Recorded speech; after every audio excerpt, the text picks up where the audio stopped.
আসসালামু আলাইকুম, বিসমিল্লাহির রহমানির রহিম। দর্শক, আজকে আমার এই ভাইটা আমার বাড়িতে আসছে, আইসা আমাকে জিজ্ঞাসা করতেছে, ভাই আমি কয়েকটা লোকাল হাঁস পালতে চাই, তে আমাকে একটু বুদ্ধি দেন কিভাবে পালা যায়, কি সমাচার। আমি ভাইটাকে বলতেছি, কথা হলো যে দেখো ভাই, যদি হাঁস পালতে চাও, তোমার বাড়ির কিন্তু আশেপাশে কোনো পানির ব্যবস্থা নেই, তো তুমি এক কাজ করো, তুমি চীনা হাঁসের বাচ্চা পালো। কেন চীনা হাঁস পাললে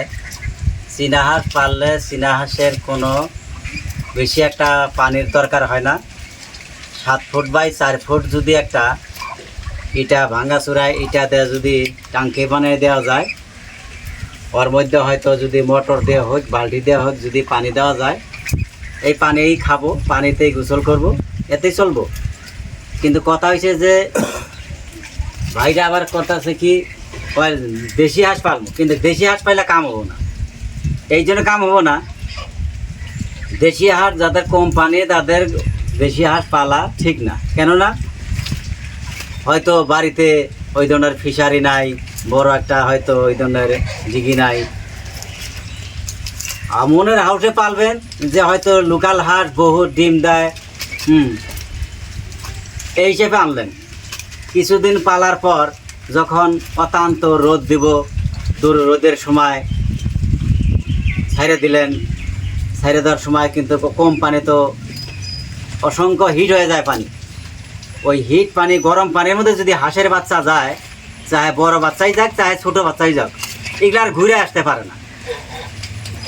কিছু আর রাস্তাতেই মারা যায়, কিছু বাড়িতে এসে মারা যায়। যার জন্য এই ভাইটাকে আমি বলতেছি, তুমি যদি পালতে চাও, কিছু চীনা হাঁস পালো, কিছু রাজা হাঁস পালো। রাজা হাঁসের তো বেমার নাই বলতেই চলে। হ্যাঁ, রাজা হাঁসের একেবারেই বেমার নাই, চীনা হাঁসেরও বেমার নাই, কিন্তু তাও হয়তো কোনো সময় দেখা গেল যে চুনা পায়খানা, সর্দি, এই ধরনের যদি সমস্যা দেখা দেয়, তে ভালো মানে ডাক্তারের সাথে যোগাযোগ করে ট্রিটমেন্ট করতে পারবে। কিন্তু যার জন্য বলছি, আরেকটা কথা হইলো যে আমার কিন্তু পানির ব্যবস্থা আছে, আমি লোকাল হাঁস পালতে পারি ইচ্ছে করলে। কিন্তু একটা কথা মনে করে লোকাল হাঁস পালি না। কী জন্য পালি না? দেখেন গ্রামের মধ্যে কমসে কম বহু মানুষ, কারো বাড়িতে 10টা, কারো বাড়িতে 20টা, কারো বাড়িতে 30টা, 50টা, 100, 150, 200 আছে। তারা করে কি,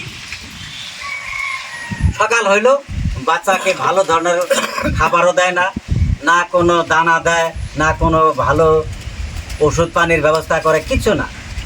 মানে ফ্রি খাদ্য থেকে হাঁস পালন করতে চায়।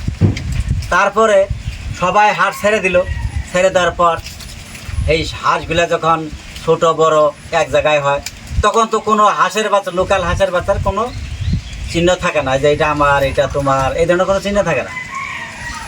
এক জায়গায় যখন হয়ে যায়, সন্ধ্যার টাইমে বাচ্চাগুলো তো একসাথেই বেড়ায়। কিন্তু হাঁসের যারা হাঁস ছাইড়া দিছে, এই হাঁস আল্লাহ মাহাজন আইসা এ বলতেছে এই 15টা আমার, এ বলতেছে এই 15টা আমার, এগুলা নিয়ে কাজিয়া কনসাল। যার জন্য আমি লোকাল হাঁস পালি না। লোকাল হাঁস পাললেও উৎপন্ন আছে, এমন কথা না যে উৎপন্ন নাই। আমি লোকাল হাঁস পালি না এই জন্যই, এ কব যে এটা আমারটার মতো দেখা যায়, যার জন্য লোকাল হাঁস পালি না।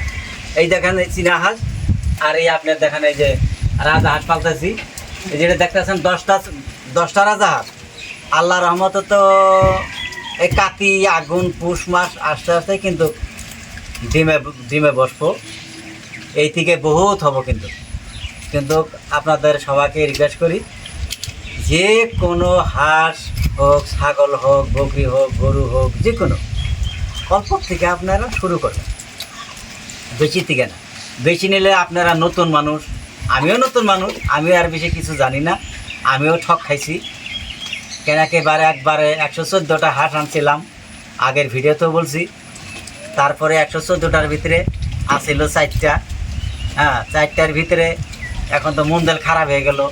এত বড় একটা বিশাল ঘর বানাইছি, এটা নিচতলাটা, এটা কিন্তু নিচের তালাটা, আর উপরের তালা কিন্তু আছে হয়তো আপনার লোকাল মুরগি, টাইগার মুরগি, কবুতর, কোয়েল পাখি এগুলোর কিন্তু রুম রুম বানানো আছে। চিন্তা করলাম যে কি করি এখন, বাদ দিলে বা কি হয়, না দিলে বা কি হয়, ঘরটা তো বেকার করে থাকবো।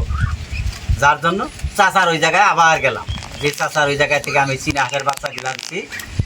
চাচার বাড়ি হলো নিউ হাতি পতা বাজার। যাই, চাচাটা খুব ভালো মানুষ। তো চাচাকে যখন বললাম, চাচা এই অবস্থা, আমার হাঁসের বাচ্চাগুলো মারা গেছে, আমি আবারও কিছু বাচ্চা নিয়ে আসলাম, তখন চাচা আমাকে হাঁসের বাচ্চা দিল না। বাবা তুমি ছোট বাচ্চা নিয়ে পালতে পারবা না, তুমি আগে শিখো হাঁসের বিষয়। তারপরে আমার চাচা ফিরি 10টা বাচ্চা দিয়ে দিল, যে এই বাড়িতে 4টা আছে, আর 10টা বাচ্চা নিয়ে যাও, অল্প থেকে অনেক হবো। তারপরে চাচাকে টাকা দিয়েছিলাম, টাকা নেই নেই,